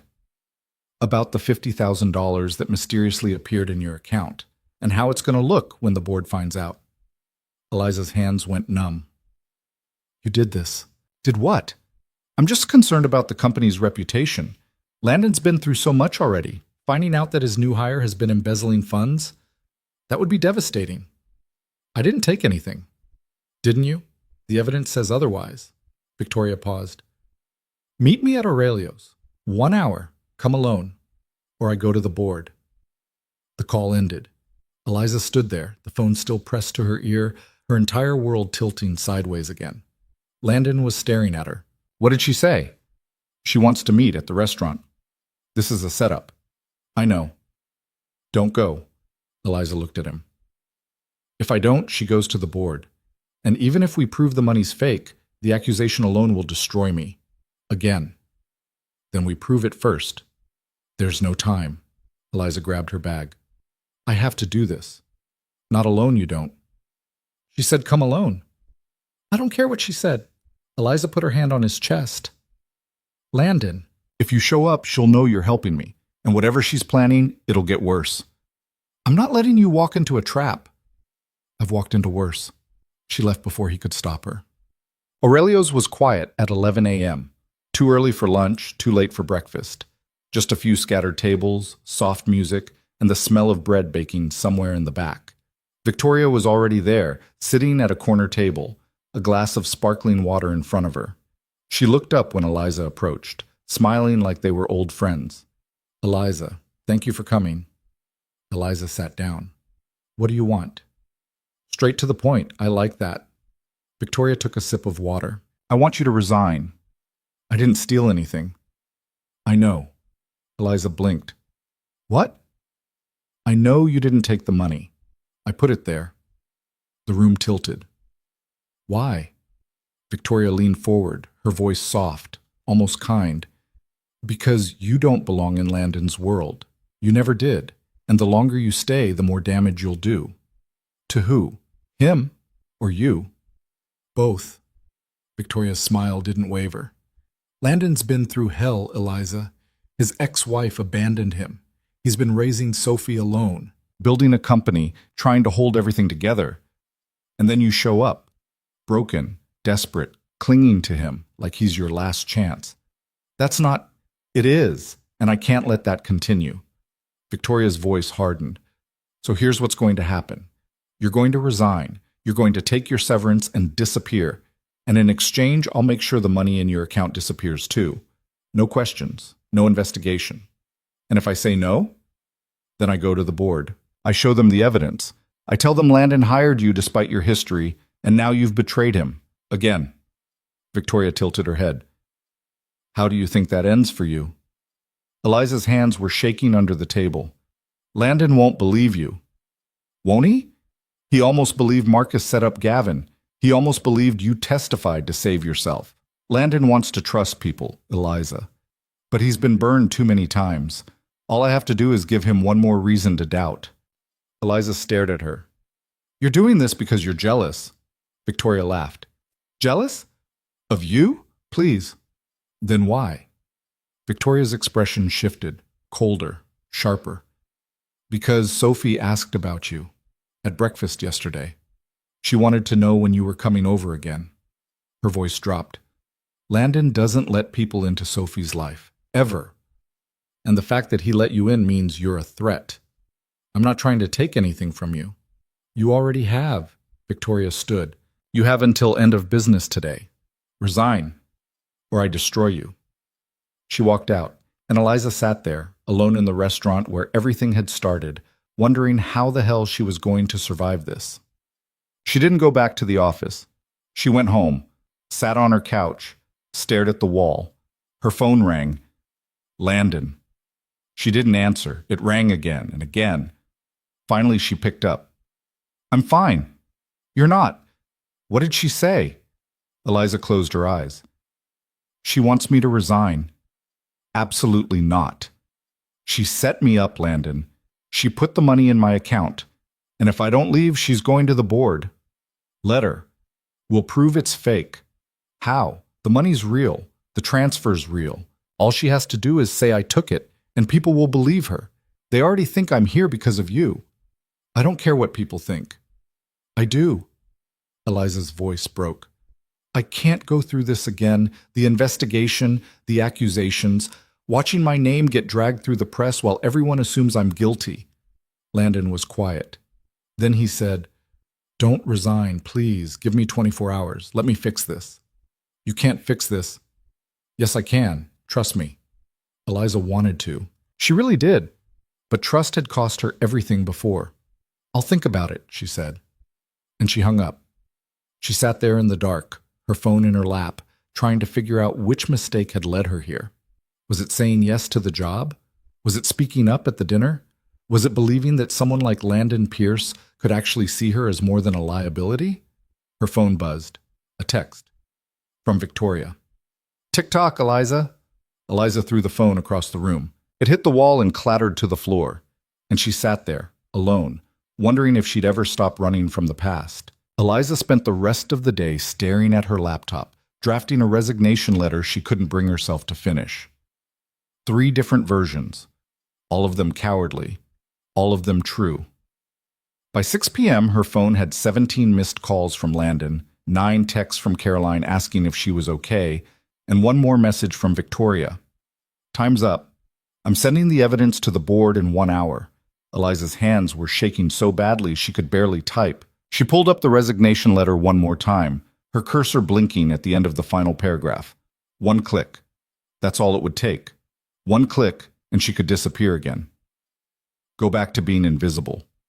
Go back to waiting tables and pretending the last month hadn't happened. Her finger hovered over the trackpad. Then someone knocked on her door. Eliza froze. Another knock. Harder this time. She walked over and looked through the peephole. Landon. Her chest tightened. "I know you're in there," he called through the door. "Open up." "Go away." "Not a chance." "Landon." "Eliza, either you open this door, or I'm calling your landlord and telling him it's an emergency." She closed her eyes, her forehead pressed against the door. Then she opened it. Landon stood in the hallway, still in his work clothes, his tie loosened, his hair messier than she'd ever seen it. He looked like he'd run the entire way from Midtown. "You didn't resign," he said. "Not yet." "Good. Don't." He stepped inside without waiting for permission, his eyes scanning the apartment, the tiny kitchen, the thrift store furniture, the cracked plaster on the ceiling. "This is where you live? Not all of us have penthouses in Tribeca." He turned to face her. "I'm not judging, I'm just—" He stopped. "I didn't know it was this bad." "It's fine." "It's not fine. You're one of the best strategic minds I've ever worked with, and you're living in a place that doesn't even have heat." "The radiator works." "Mostly." Landon rubbed his face. "That's not the point." "Then what is the point? Because I'm about to lose my job, my reputation, and possibly my freedom if Victoria goes through with this. So unless you have a solution—" "I do." Eliza stopped. Landon pulled out his phone and held it up so she could see the screen. It was a recording, audio only. The timestamp read 11:07 a.m. that morning. "What is this?" "Press play." She did. Victoria's voice filled the apartment, clear and unmistakable. "I know you didn't take the money. I put it there." Eliza's breath caught. The recording continued. Every word, every threat, every admission. When it ended, Eliza looked up at Landon, her heart pounding. "How did you—" "I didn't trust her, so I had Caroline track your phone. When you went to Aurelio's, I followed you, sat 2 tables over, recorded everything." "You followed me." "Yeah, after I told you not to." Yeah. Eliza didn't know whether to laugh or cry. You're an idiot. Probably. He pocketed the phone. But I'm an idiot with evidence, and I've already sent it to our legal team. Landon, if Victoria finds out, she already knows. I confronted her an hour ago. Eliza's stomach dropped. You what?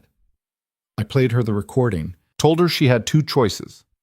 Walk away quietly, or I go to the board and the police with evidence of extortion, fraud, and harassment. What did she say? Landon's expression went hard. She said I was choosing you over her. And? I told her she was right. The air left Eliza's lungs. Landon stepped closer, his voice quieter now. Victoria and I were never in love, Eliza. We had an arrangement. She got the life she wanted. I got stability for Sophie. But the second she went after you, the second she tried to destroy someone I care about, that arrangement ended. You care about me. Yeah, I do. Eliza's throat tightened. Landon, I know this is complicated. I know you've been burned before, and I'm not asking you for anything except to trust me, just for a little while longer. She wanted to. She really did. But every instinct she had was screaming at her to run. What happens now? She asked. Now Victoria signs a separation agreement, returns the ring, and disappears. The board gets a sanitized version of events, and you come back to work.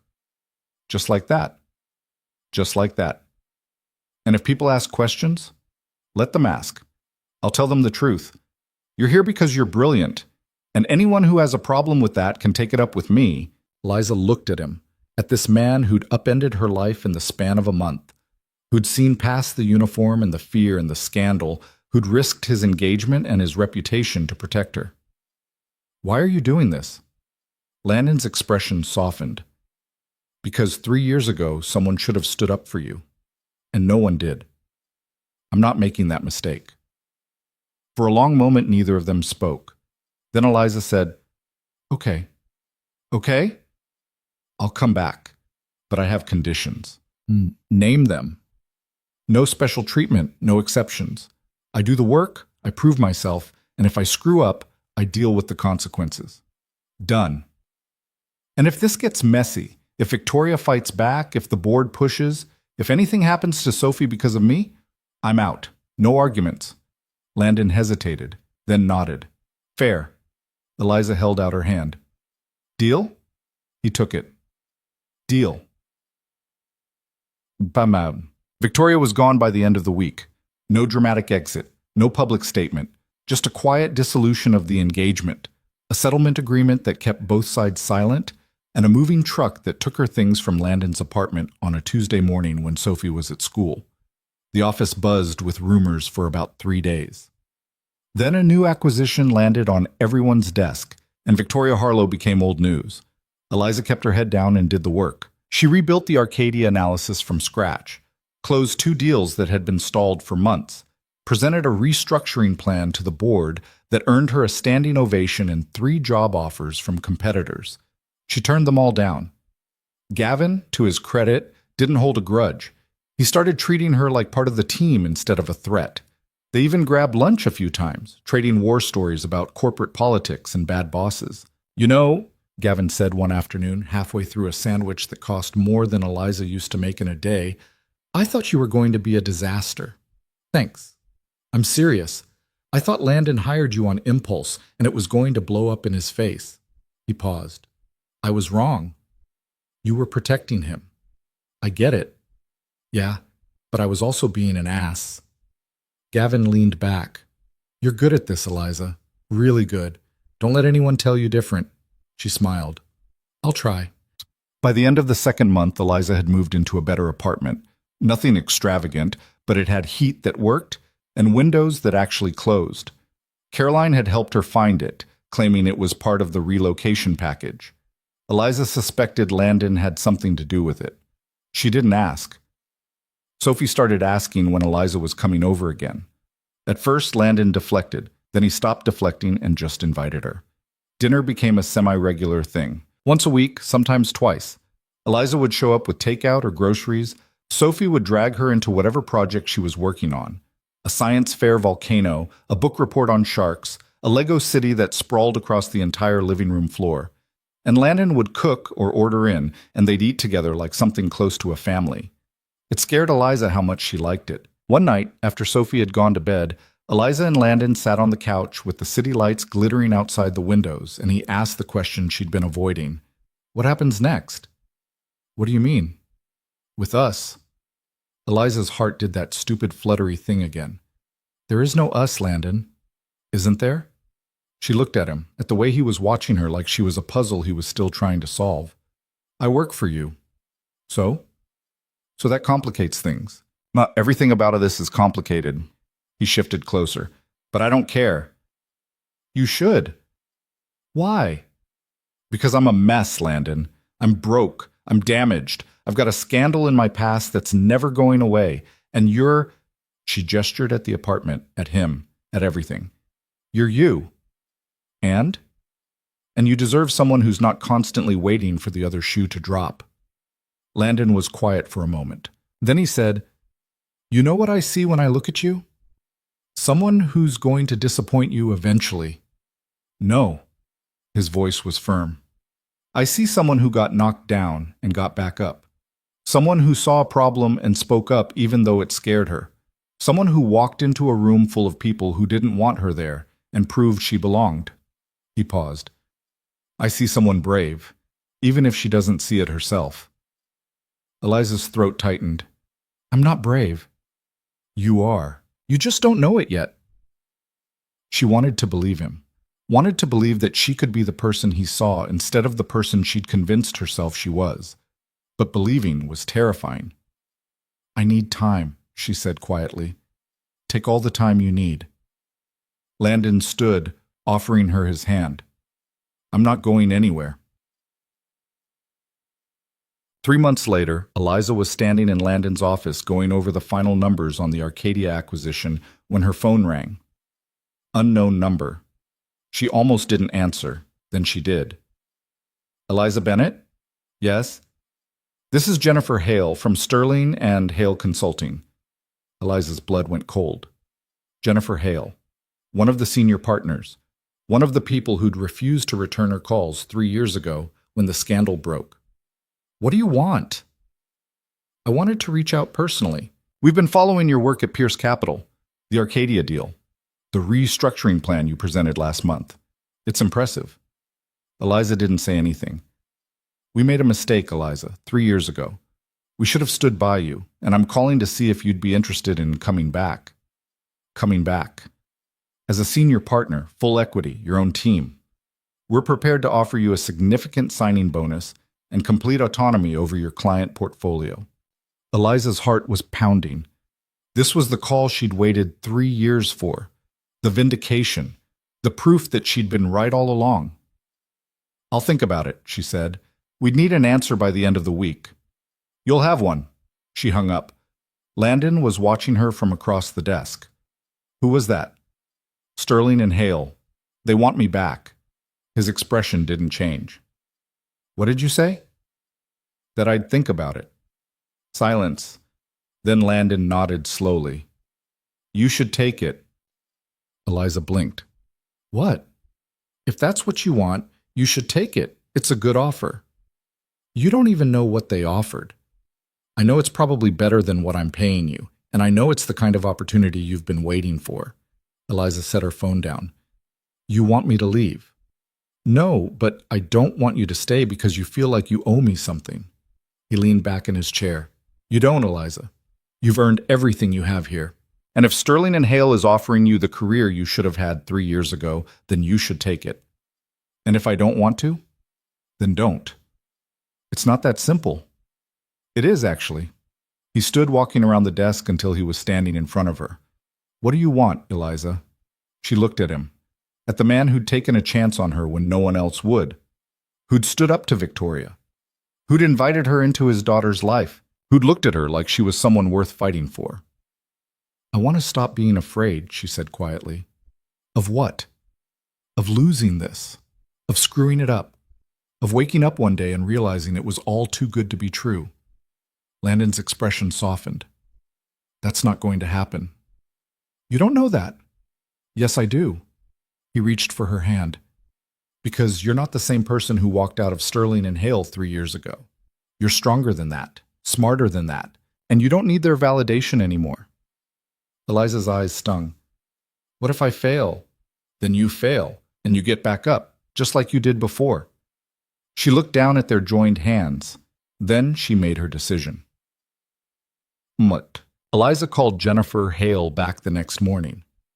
I appreciate the offer, she said, but I'm staying where I am. There was a pause.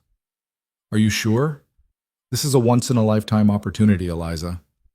I know, but I'm already exactly where I want to be. She hung up, and for the first time in 3 years, she felt free. 6 months later, Landon brought Eliza back to Aurelio's. Not for work this time. Not for a crisis or a confrontation or a test. Just dinner. They sat at the same table where everything had started, and Landon ordered a bottle of wine that probably cost more than Eliza's first car. You know, Eliza said, looking around the room, the last time I was here, I was carrying trays and trying not to get fired. And now you're a full partner at Pierce Capital. Executive consultant. I'm working on the partner thing. He smiled. Give me a few more months. You're impossible. You like that about me. She did. She really did. Halfway through dinner, Sophie appeared in the doorway with Caroline, who was clearly trying not to laugh. Sophie insisted, Caroline said. She wanted to surprise you. Sophie ran over and threw her arms around Eliza's waist. Are you having a date? Eliza's face went hot. No, we're just... Yes, Landon said. Eliza looked at him. He looked back, completely unbothered. We're on a date, he confirmed. Sophie grinned. I knew it. Can I stay? Absolutely not, Caroline said, gently pulling her back. You have school tomorrow. Say good night. Sophie hugged them both, then disappeared down the hallway with Caroline. Eliza stared at Landon. You told her we were on a date. We are. You didn't ask me. I'm asking now. He reached across the table, taking her hand. Eliza Bennett, will you go on a date with me? We're already on a date. Then will you go on another one? She laughed. She couldn't help it. Yeah, okay. Good, he smiled. Because I have something for you. He pulled a small box from his pocket and set it on the table. Eliza's heart stopped. Landon, relax. It's not a ring. She opened the box. Inside was a key. What is this? A key to my place, so you don't have to knock anymore. He paused. Sophie's been asking when you're moving in. I figured I'd give you the option. Eliza stared at the key, her throat tight. You want me to move in? Only if you want to. No pressure. But yeah, I want you there. Sophie wants you there. And I think... He hesitated. I think you want to be there too. He wasn't wrong. Eliza picked up the key, turning it over in her hands. This is crazy. Probably. I've only been back in your life for 7 months. I know. People are going to talk. Let them. Eliza looked at him. At the man who'd seen her at her lowest and decided she was worth the risk. What if I mess this up? Then we'll figure it out together. She wanted to argue, wanted to list all the reasons this was a terrible idea, but she didn't. Instead, she closed her hand around the key and said, Okay. Landon's smile could have lit up the entire city.